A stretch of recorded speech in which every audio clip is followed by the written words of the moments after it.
খুব দ্রুত জনগণের ইচ্ছা অনুযায়ী নির্বাচন হবে বলে জানিয়েছেন বিএনপির মহাসচিব মির্জা ফখরুল ইসলাম আলমগীর। তিনি বলেন, আমরা সবসময় আশাবাদী। ইতিমধ্যে অন্তর্বর্তীকালীন সরকার প্রতিষ্ঠিত হয়েছে, আমরা সহযোগিতা করেছি।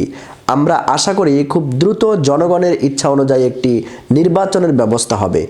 একটি অবাধ, সুষ্ঠু ও নিরপেক্ষ নির্বাচনের মধ্য দিয়ে জনগণ তাদের প্রতিনিধি নির্বাচন করার সুযোগ পাবেন।